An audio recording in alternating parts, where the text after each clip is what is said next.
Now, from Washington, D.C., Raymond Arroyo. Welcome to The World Over Live. Thanks so much for being here. In the U.S., Election Day is less than 2 weeks away. There's much controversy and confusion over how Catholics should view certain issues when going to the voting booth on November 6th. What's the difference between prudential judgments and binding principles? Theologian and author George Weigel is here to discuss. He'll also talk about abortion politics and the impact of last week's Al Smith dinner, if any. And later, we'll talk about U.S. foreign policy as it relates to the protection of life and religious liberty abroad. Member of the House Foreign Affairs Committee, Chris Smith of New Jersey, is here to opine on this week's presidential debate and the status of religious minorities abroad. I want you to be part of the program, so get your calls and emails in now. The number 1-800-221-9460 in the U.S. and internationally 205-271-2980. Or drop us an email at worldover@EWTN.com. Let's get started. Here's the brief. News from the world over this week. A lot of news coming out of Rome, starting with the canonization of 7 new saints, including the first Native American saint, Kateri Tekakwitha. The 17th century daughter of a Mohawk chief, Saint Kateri was an outcast from her community after being baptized at the age of 20. She is said to have lived a life of deep prayer and penance with a strong devotion to the Blessed Sacrament before she died at the age of 24. 19th century Franciscan sister Marianne Cope was also among the canonized at St. Peter's Square on Sunday. St. Marianne ministered to the Hawaiian leper colony with St. Damien of Molokai and established 2 of the first hospitals in upstate New York. Pope Benedict celebrated the canonization Mass for 80,000 faithful, among them a large contingent of Native Americans there to honor St. Kateri. Then talk about an October surprise. On Wednesday, Pope Benedict announced that he was creating 6 new cardinals, among them the prefect for the papal household and an American, Archbishop James Harvey, the 55-year-old Archbishop of Manila, Luis Antonio Tagle, and head of the Maronite Church, Patriarch Becara Boutros Alray. The appointment of only 6 cardinals and the upcoming November consistory are unusual. None of the 6 men receiving the red hat are European or members of the Roman Curia. Also, this is the 2nd consistory in a calendar year. That hasn't happened since 1929. According to the French news agency AFP, the surprise announcement has sparked speculation among Vatican watchers that the pontiff's health may not be what it seems. We'll see. The appointment of the 6 cardinals will bring the number of those eligible to vote in the next papal conclave to the customary maximum of 120 electors. And as the Synod for the new evangelization concludes, the conversation turned to the delicate topic of evangelizing Muslims. Algerian Bishop Paul Defarge is reporting an increase in Muslims converting to Christianity since the start of the Arab Spring. He told his brother bishops that, quote, people are now asking questions, no longer satisfied by the common message in the mosques. Young people and the not so young want to be able to believe freely. End quote. A Nigerian bishop offered similar accounts, emphasizing that many long to convert, but do not for fear of losing their lives. Apostasy is punishable by death under Islamic law. Bishops from Turkey, Syria, Lebanon, and Albania also mentioned the difficulties evangelizing in their respective countries. Meanwhile, the planned Holy See mission to Syria has been postponed. The high-level delegation appointed by Pope Benedict had been scheduled to visit Damascus sometime during the Synod. Those plans changed after Sunday's car bomb attack that killed 13 in the bustling Christian enclave of the Old City in Damascus. The delegation, which includes Cardinal Timothy Dolan of New York, could visit soon after the conclusion of the Synod, which ends Sunday. And the papal butler convicted of stealing confidential church documents in the VatiLeaks scandal, Paolo Gabriel, began an 18-month jail sentence in a Vatican prison today. A Vatican computer technician will go on trial November 5th for his alleged involvement in the scandal. Claudio Schiarpelletti, a purported friend of the papal butler, is accused of aiding and abetting Gabriel while working in the office of the Secretariat of State. You'll remember those snatched private documents made their way into Italian and later worldwide media. And in Ireland, their first abortion clinic has opened. This past week in Belfast, hundreds of protesters gathered outside the Marie Stopes International Clinic ahead of its opening. The British-based abortion provider has clinics in more than 40 countries. Due to Northern Ireland's strict abortion laws, Marie Stopes said it plans to offer only abortion pills to women who are less than 9 months pregnant. If a doctor determines 9 weeks pregnant, if a doctor determines they're at risk of death or long-term health damage from their pregnancy. Despite those assurances, protesters demanded that the clinic be shut down.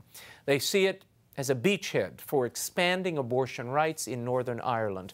Abortion on demand is legal in every other part of the United Kingdom. And a flood of almost biblical proportions hit Lourdes, France over the weekend. Torrential rains on Saturday caused the river Gave to overrun its banks and spill into the famed grotto where the Virgin Mary appeared to Saint Bernadette Soubirous in 1858. Rescue teams helped hundreds of pilgrims escape waist-deep waterlogged hotels. The grotto also took on about 5 feet of water under the niche where the statue of the Virgin Mary now stands.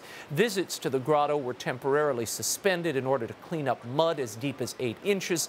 The shrine's reported healing pools were also inundated with debris and soot. They will remain closed a bit longer for cleanup. And the breakaway Traditionalist Society of St. Pius X has expelled Bishop Richard Williamson, citing the outspoken prelate's persistent refusal to obey his superiors. Bishop Williamson gained worldwide notoriety in a 2009 Swedish TV interview where he denied that any Jews were killed in the Nazi death camps or the Nazi gas chambers. The comments earned him a criminal prosecution in Germany, where Holocaust denial is a crime. In recent years, Bishop Williamson had been sharply and publicly critical of the Society's efforts to reconcile with Rome. And finally, is the term freshman sexist? The University of North Carolina, Chapel Hill thinks so. To remedy the situation, they've stricken the term freshman from all official university documents, including their website. They cite a need to adopt more gender-inclusive language. The university prefers first-year student instead of the customary freshman. What about fresh people? Several student blogger sites criticized the attempt at political correctness. An anonymous post on educationviews.org read, "Undoubtedly, the school will now call for the city name to be changed since Chapel Hill sounds too Christian." Brandon Hartness, a Chapel Hill student, said they're making a big deal out of nothing. Girls are not going to deem the word freshman sexist. The whole thing strikes me as a bit sophomoric, or is it sophomorica? We'll see.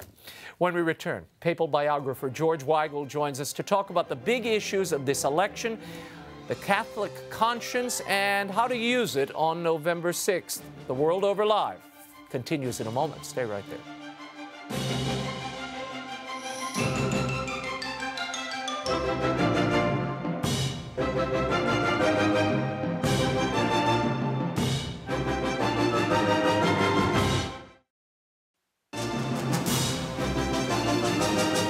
Now, once again, Raymond Arroyo.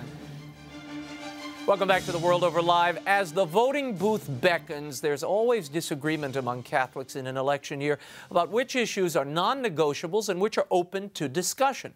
Abortion has also reemerged in this election cycle. To put it all in context, I'm joined by the author of The End and the Beginning, Pope John Paul II, The Victory for Freedom, The Last Years, The Legacy, and his most recent, a book of essays, Practicing Catholic. Would you welcome George Weigel back to the program? George. Raymond, good Thanks to for see being you. here. Thank you. Let's talk about these numbers. American Values Survey came out.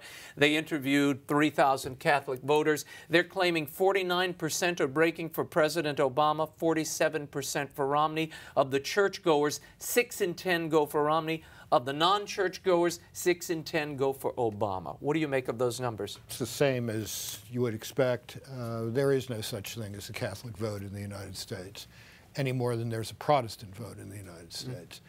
For the last 5 presidential election cycles, the single best predictor of voting behavior has not been what your denominational affiliation is.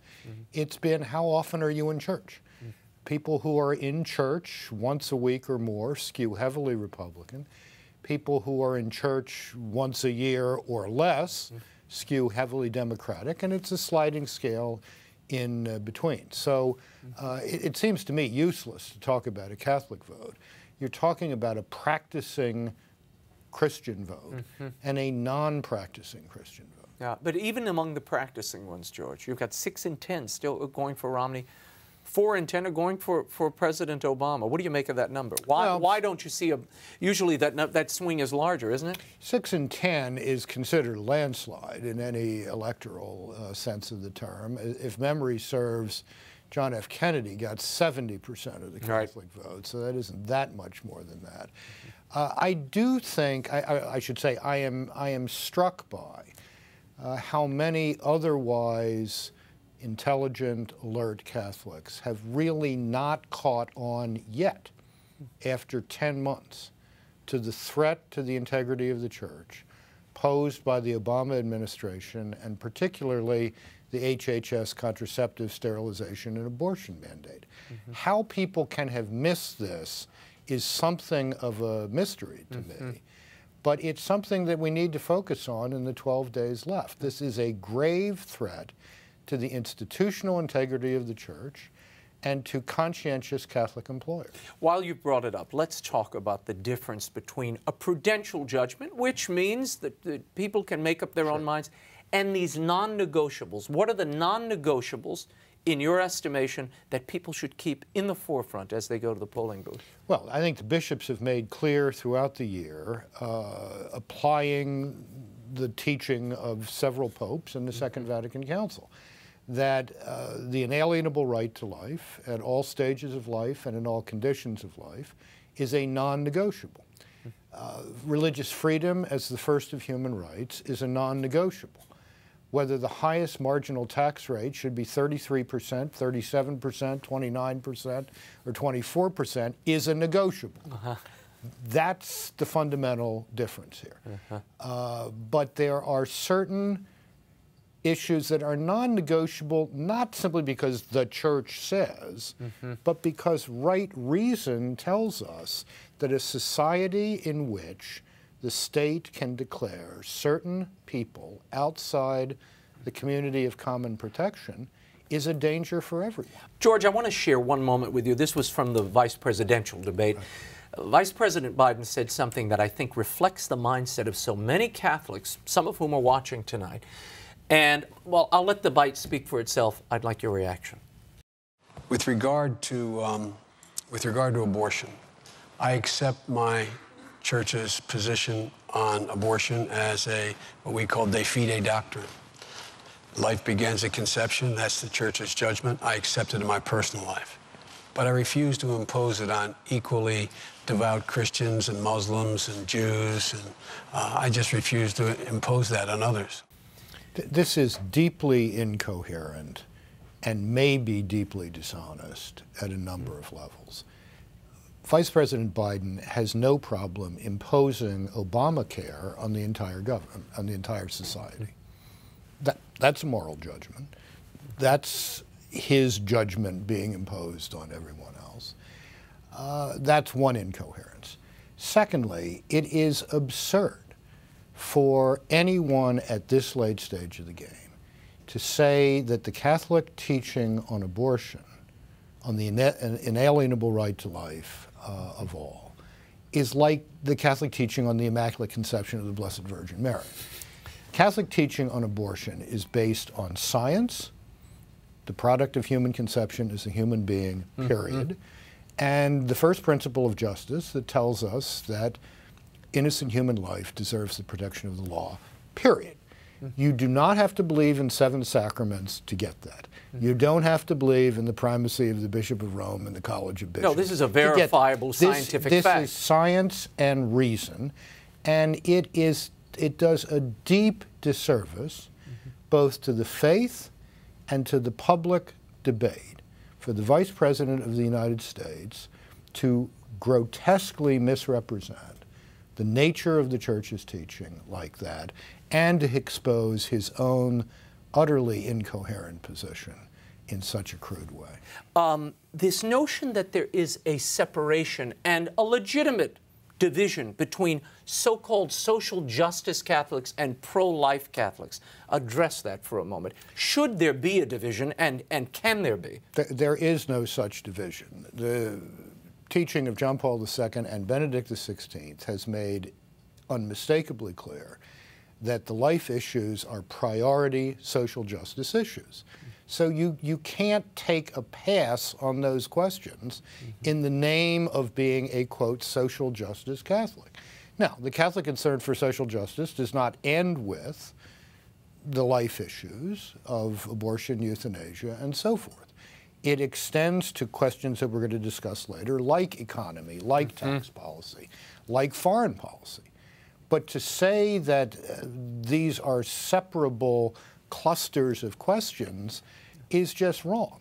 I mean, it's wrong rationally, and it's wrong in terms of the teaching of the Church. Let's talk about science and reason. We often, when abortion is invoked, people always say, well, you're falling back on your faith. You're bringing a theological argument, as we heard from Senator Richard Murdoch, who's getting so much flack in relation to rape, and I think we have the Murdoch bite. Let's roll that. There's a Senator Richard Murdoch running for Senate in Indiana. I came to realize life is that gift from God, and I think even when life begins in that horrible situation of rape, that it is something that God intended to happen. This has been getting a lot of play. Why has it been getting national play for what is a state story? Ever since Roe versus Wade, when the New York Times declared in 1973 that the abortion debate was over, which it manifestly is not, the pro-abortion forces have used the 3 hard cases, rape, incest, and direct threat to maternal health, as scare tactics to distort this entire argument. I know of no reckoning of serious health statistics that has those 3 hard cases as accounting for more than 1% of the 1.3 million abortions performed in the United States, say, last year. Why are we not talking about the 99% of abortions which are performed as a matter of after-the-fact birth control in the most literal sense? We should be talking about that.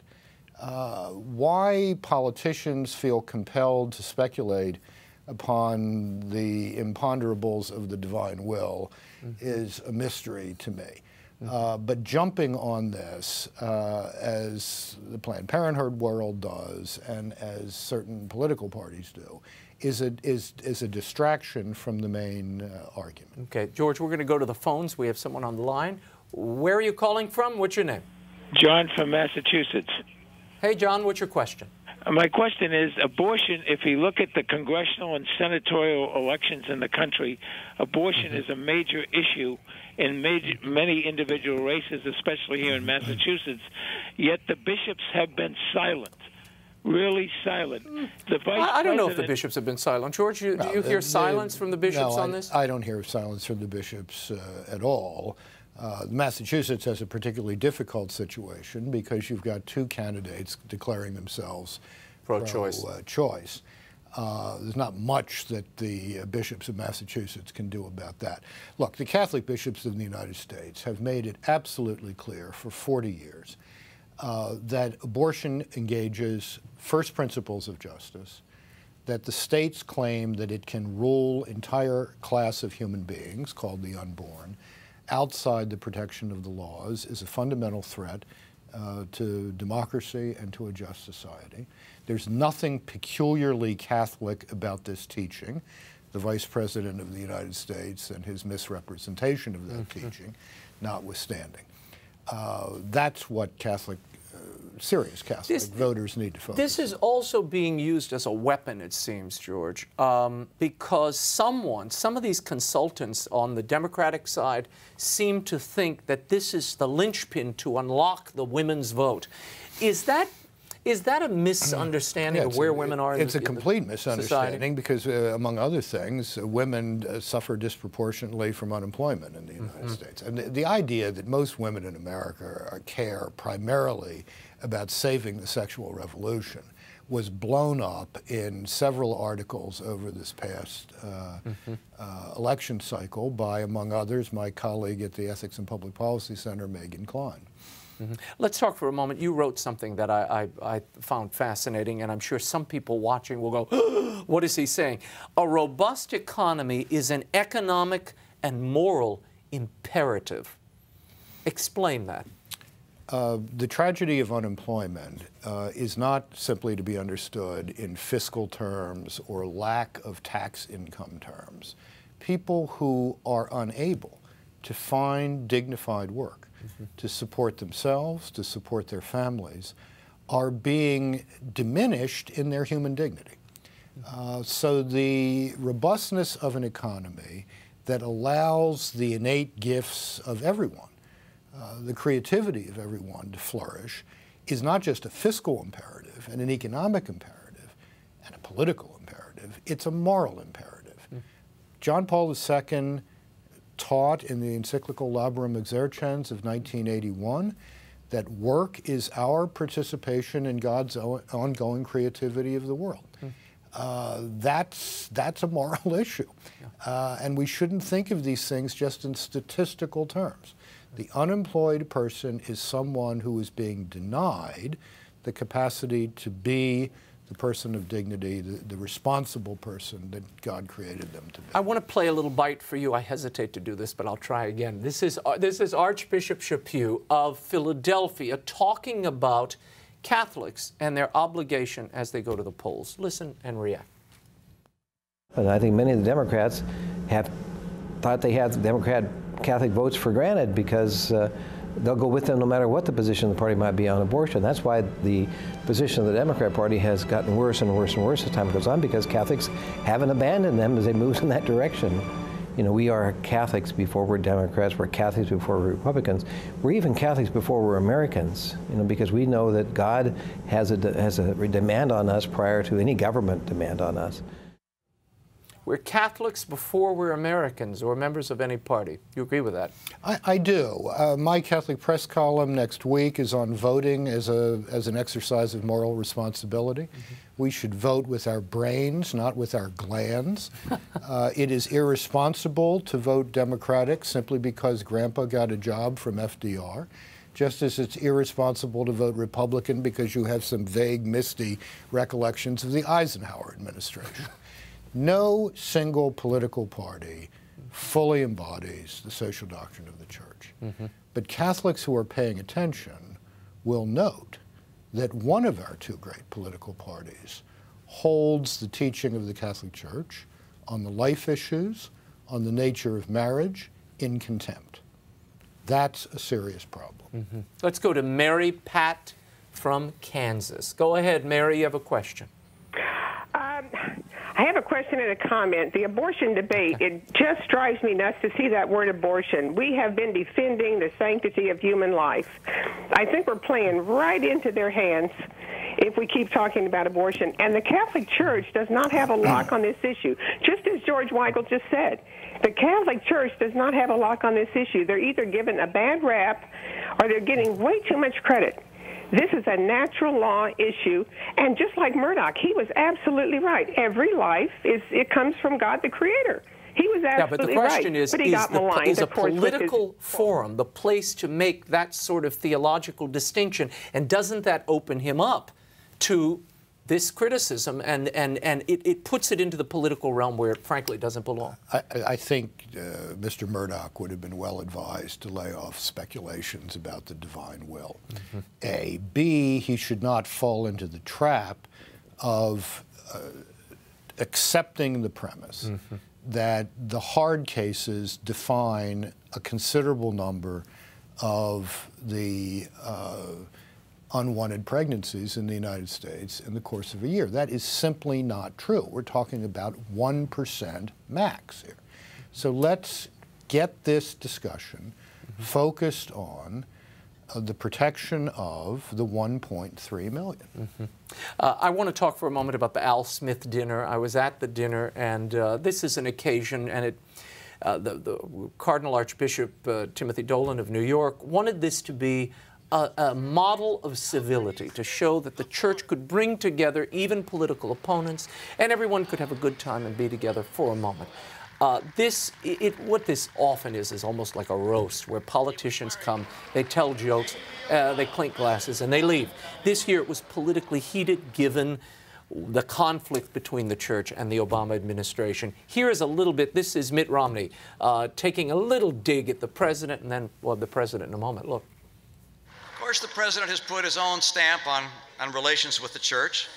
There have been some awkward moments, like when the president pulled Pope Benedict aside to share some advice on how to deal with his critics. He said, "Look, Holy Father, whatever the problem is, just blame it on Pope John Paul II." Of course, the president has found a way to take the sting out of the Obamacare mandates for the church. From now on, they're going to be in Latin. So the question is, what is really achieved at these dinners? I think very little, frankly. And if we're thinking down the line, I think the Catholic Church should get out of this business. Really? This kind of event embodies a kind of tribal Catholicism, chest thumping. Look, we can get all of these important people to pay attention to us. Right. This is demeaning. Catholic Church is here to stay in the United States. We give dignity to the people we invite. They don't bring dignity to the event. And if I were trying to raise significant money for Catholic Charities in New York, I would highlight the people who are helped by Catholic Charities. The mother in a crisis pregnancy who was helped to bear a child. The young person who was helped to get a decent education. The worker who was retrained so that they could enjoy the benefits of dignified labor. What this whole exercise of the Al Smith dinner, to my mind, communicates is a failure to understand that we are in a new cultural moment in the United States, and that the Catholic Church of the 21st century is not the Church of Cardinal Spellman. This is the church of the new evangelization, and I don't think the new evangelization is advanced by these types of events. So we need to go back to the drawing board. I want to show you one more clip. Two more. This is the president. He was trying to, again, I think, build a bridge to the Catholics in the room, and he cited the scripture. I want your reaction. I'm honored to be with leaders of both the private and public sectors, and particularly the extraordinary work that is done by the Catholic Church. You know, it's written in Scripture.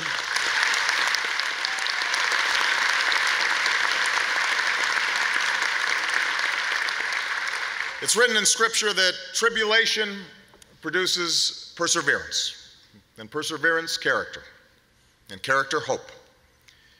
This country's fought through some very tough years together, and while we still have a lot of work ahead, we've come as far as we have, mainly because of the perseverance and character of ordinary Americans. Tribulation brings character. What did you make of that?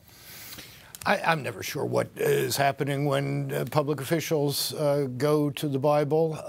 It seems to me a way to try to excuse 4 years of unimpressive economic performance and policies that have racked up an enormous amount of certainly unpayable and potentially unserviceable debt, burdening future generations. I think the president is exactly right that what has pulled the country up a bit from the bottoming out of 2008 is the character of the American people, and that's what will do it in the future. But the American people need the assistance of public policy that does not get in the way of economic recovery.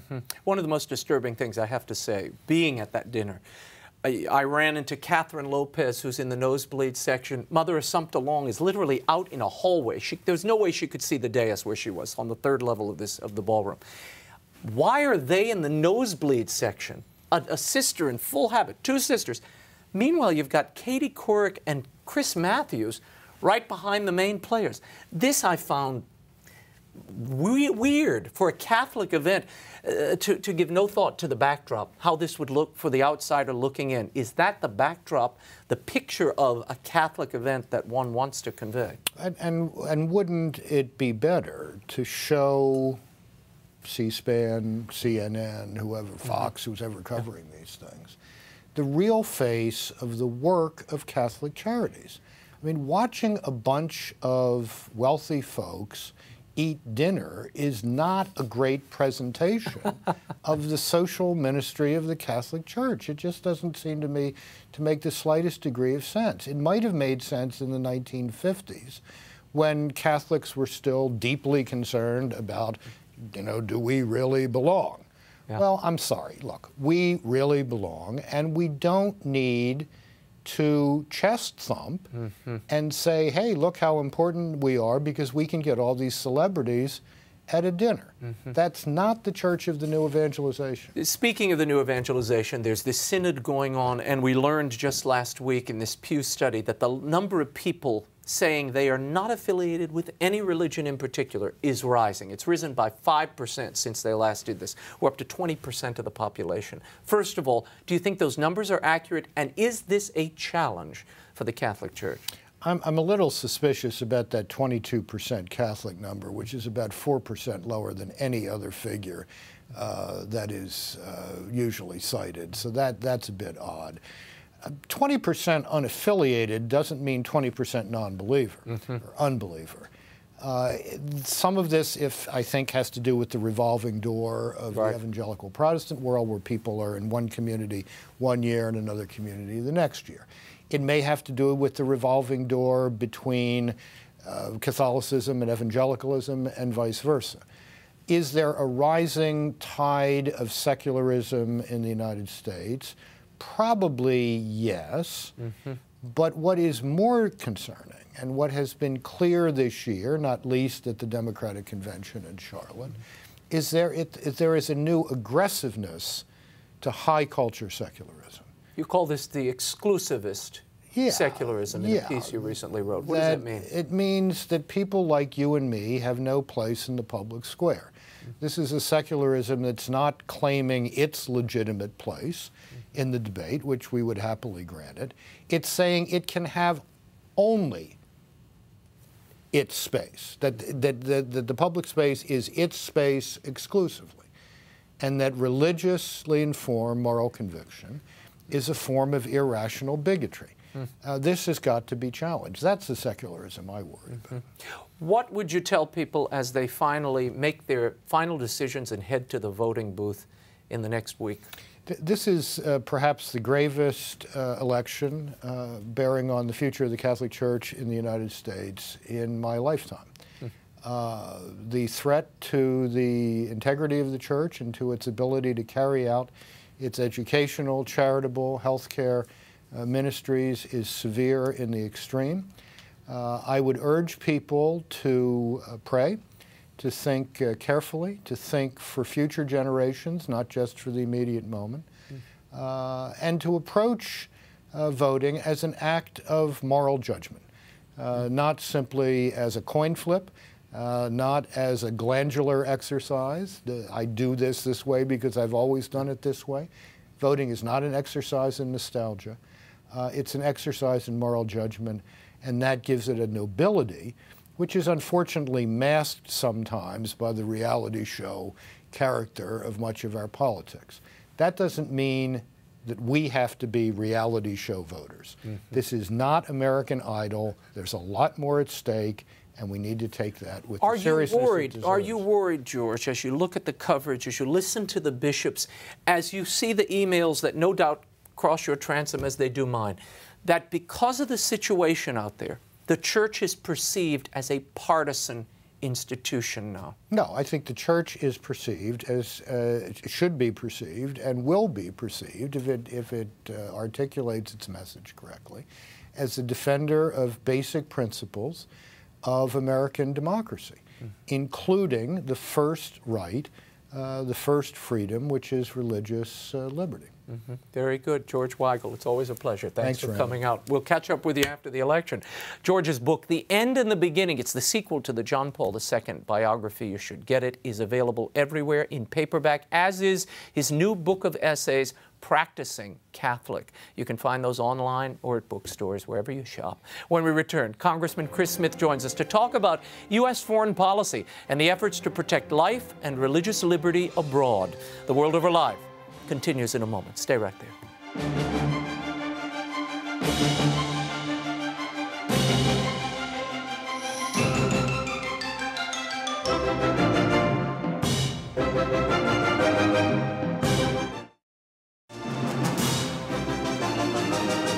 Now, once again, Raymond Arroyo. Welcome back to The World Over Live. He is a senior member of the House Foreign Affairs Committee. For more than 32 years, he's championed human rights around the world.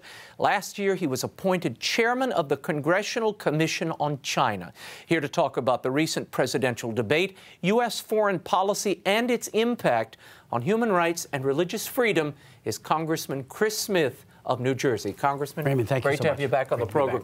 I want to start with Benghazi, this Libya breakdown we saw. One of our embassies attacked. You have a dead ambassador and 3 other Americans there. A terrible assault. We get news this week that there was an email sent to administration officials within a couple of hours of the attack, and they identified it as an attack, as a coordinated one, and they even blamed an al-Qaeda-linked group. Why didn't the administration acknowledge that? Why this other narrative about the anti-Muslim film and the spontaneous reaction? Well, this administration, like any other I've ever seen, has practiced the art of distraction. Talking on something over here while what they're really doing is over on the other side. And the narrative has been that al-Qaeda is on the run, that the war on terror, they don't even call it that anymore, has been largely won. And to see and that Libya was a success story. So to see that the hostility towards Americans, and especially against our deceased ambassador and how tragic that was, and the 3 other men who died, doesn't play into that narrative. This is the most manipulative White House that I have ever seen. And then when they blamed it on the video, and then when they even blamed, you know, there wasn't enough embassy security money, or somehow there was a problem with a vote that some of the members like Darrell Issa voted on, I wrote the Embassy Security Act in 2000. It was part of the Admiral Nance Meg Donovan Foreign Relations Act, and I wrote that. I held the hearings on what they're talking about now, the accountability review boards that were held right after the terrible al-Qaeda attack in Dar es Salaam and in Nairobi. And lessons learned, we needed to build up our embassies, have more diplomatic security agents, and be actively or very proactive in ensuring the safety of our diplomats, because they need to be protected. They are in harm's way. And to think that requests were made for enhanced diplomatic capabilities that appear to have been denied is unconscionable. But why deny it, Congressman? Because if you could deny all of that long enough, because the accountability review boards will not render their decision. Tom Pickering is an ambassador who's heading that up, will not make his findings known until after the election. So, you know, no matter what he finds, we won't know in an authoritative fashion what that investigation has revealed. But it's all about, you know, it is all about distraction. Blame something. You know, Barack Obama has, in my opinion, been AWOL when it comes to religious freedom, when it comes to human rights, whether it be in China or even in Egypt. Yeah, we're going to talk about that in a moment. But I want you to focus on this Benghazi question because I know a lot of people are confused about this. It doesn't make sense. Sooner or later, you're going to have to fess up. Sooner or later, somebody's going to come out and say, as they have, I wrote this email 2 hours in, here it was on Facebook. Why send your ambassador to the UN out days and days later, after 9/11, to propound this story on 5 different networks that this was an anti-Muslim film that caused a spontaneous uprising that led to these tragic deaths? Why do that and not admit that it's a terrorist attack? Well, it's too bad that that question wasn't posed over and over again by the reporters as part of the White House press corps. They have carried him around, he being Barack Obama, and they've carried this administration around. Basically, they've defended them and not asked the hard questions throughout the entirety of this now almost 4 years. That was just another example, and they almost got away with it. And you think it's all about that narrative? They were trying to continue about that this narrative and there that may be more Al-Qaeda's to dead. it, and we'll find out about that later, but it'll be long after the election, which is what they're hoping for. Now, your Foreign Affairs Committee has sent a letter to Secretary of State Hillary Clinton asking for some answers about this case. What have you received thus far? What do you know? Very little, and I think, you know, they are deferring pending the Accountability Review Board's information that they will find in the investigation. Again, they're trying to have a bridge to sometime after November 6th, Election Day, so that they are not held accountable. And why would they expect to be held to account for anything? Because they have not been done. That has not happened during these 4 years. You know, Fox does it, you do it, a few other journalists do it. Almost everyone has gone asleep and just given them the benefit of the doubt. Now, I understand. Sometimes you do give the benefit of the doubt. Sure. But there's been a string of those things. Well, the fact that it happened on 9/11 and the coordinated assault, I mean, rocket launchers, and they knew where the ambassador was in the safe house, which wasn't at the embassy.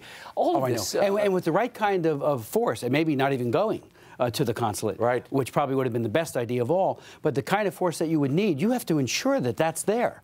You know, I go to hazardous places myself, and I've always been frankly impressed by the precautions that are taken by our diplomatic security people. They get it. They're professionals. But when it's overruled or, you know, there's just nothing done by the Schedule Cs and the people that are part of the administration, not the professionals and the careerists, then you have a problem. And that's what we have here, I believe. Let's move to China for a moment. I know this has been a focus of yours for many, many years.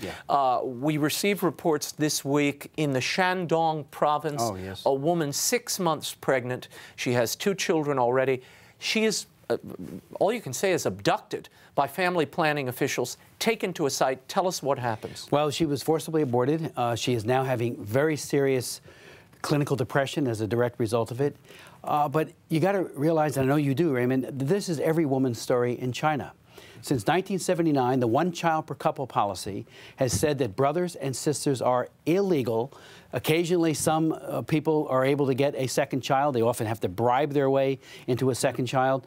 But the country tells you, the dictatorship in Beijing, when and if you can have even the one. So forced abortion is commonplace, and let's not forget, at the Nuremberg War Crime Tribunal, forced abortion was construed to be a crime against humanity because the Nazis used it against the Russian women as well as against the Polish women. So it's a horrific crime. And the consequences, the missing daughters, for example, maybe as many as 100 million or maybe more missing girls because of sex selection abortion. You're only allowed one. There's a preference for boys. And the impact on women. Now, I thought we heard just a few months ago, and this came from the Chinese government, that the one-child policy was a thing of the past. They were focusing on building up their population, which has been in decline. Right. They have said repeatedly over the years that they're making changes or recalibrating. And every time when you check, for example, particularly with later term abortions, that they talked about some changes, it always turns out to be bogus, fake, a fraud. And the family planning cadres continue with what they call resoluteness to enforce the one-child-per-couple policy. I've chaired 41 congressional hearings on human rights abuse in China, many of them focused in whole or in part on the barbaric one-child-per-couple policy. And, you know, when Chen Guangzhen broke the news about the women in his area, Lingyi, who were being forced, just like the woman you mentioned at the outset of this topic, you know, people said, what? That's going on in China? And then they went to sleep again. This is a terrible crime against humanity. This administration, the Obama administration, has been beyond weak in confronting this abuse of women. I'll tell you why. They have provided money to the UN Population Fund, which has been there since the beginning, has aided and abetted and cheerleaded for and defended, because I've argued with them for years. I've offered amendments year in and year out to defund any organization that has a hand-in-glove relationship with this coercion and these assaults on women and on children. The Obama administration and Secretary Hillary Clinton and, of course, the whole administration is giving huge amounts of money, taxpayer dollars, to this organization, which is on the ground following Chinese law. They're not a mitigating influence. They are an enabling influence.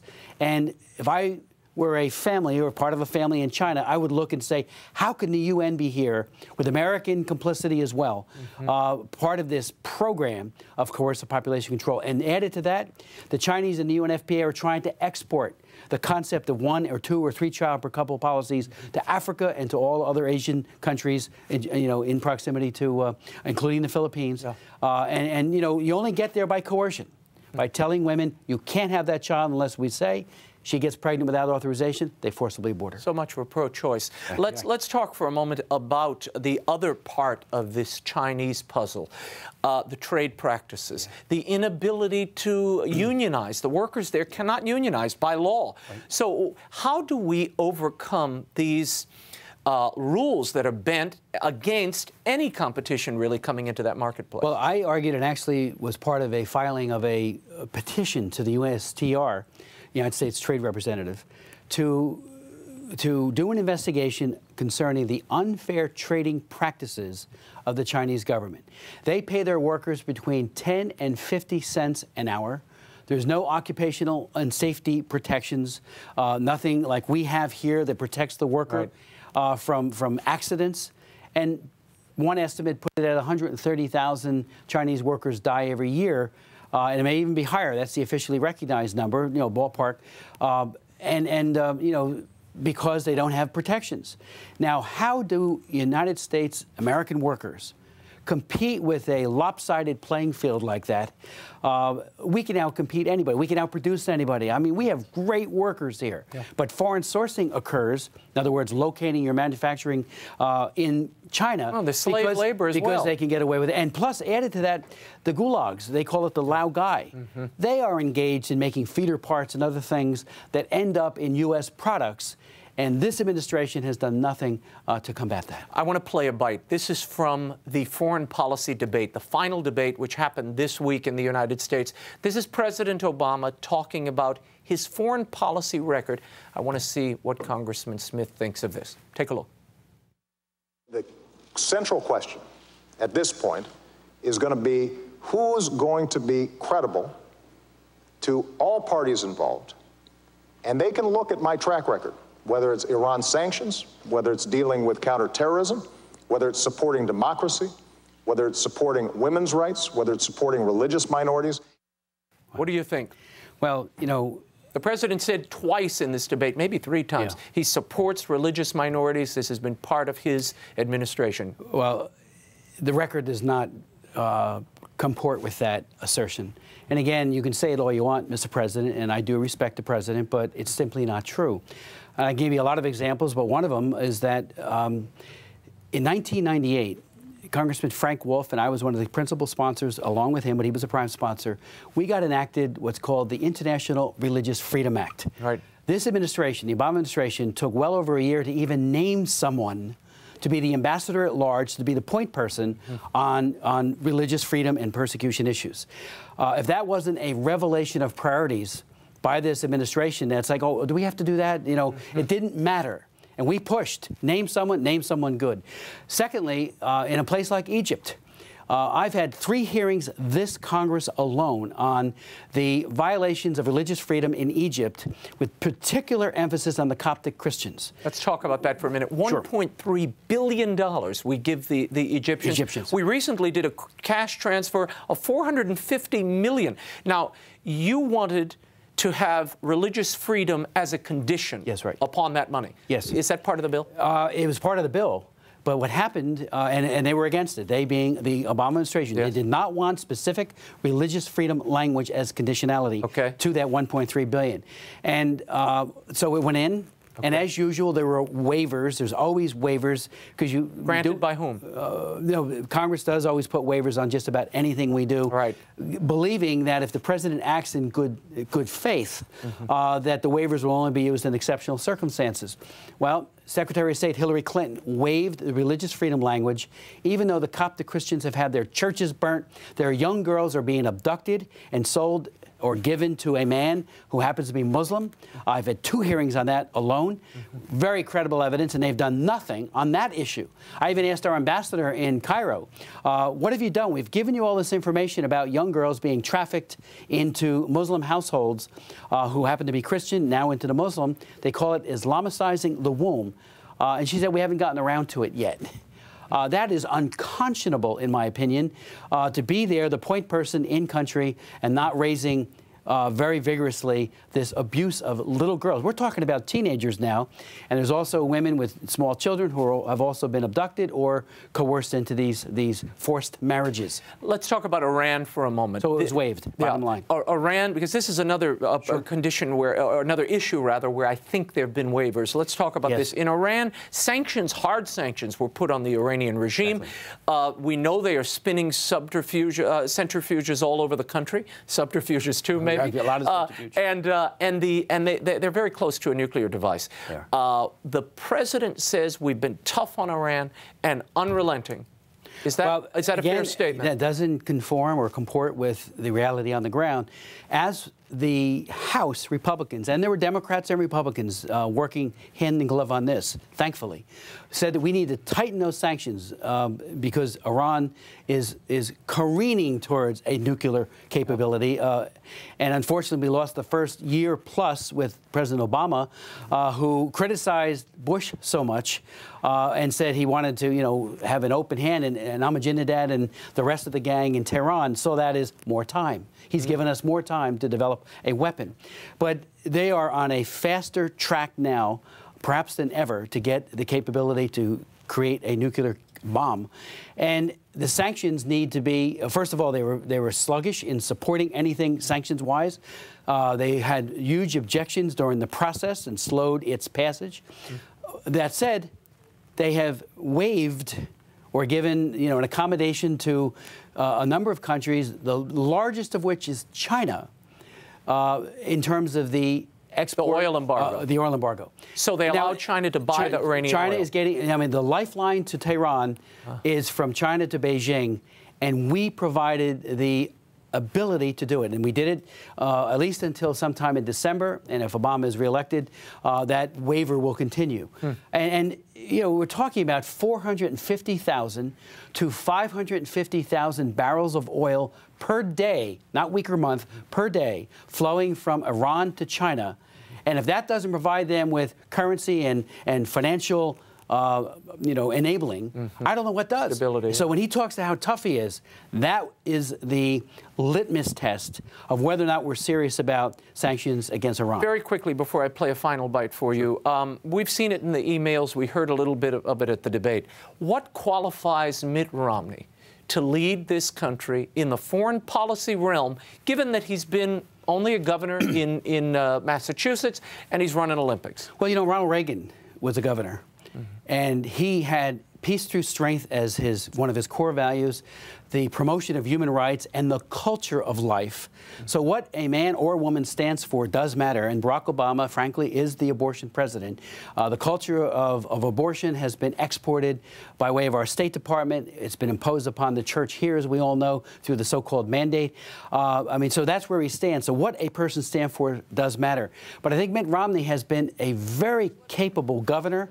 He's been a very capable businessman, and as he said in the debate, and I thought he masterfully made this case, that if you want a strong America, we better have a strong economy.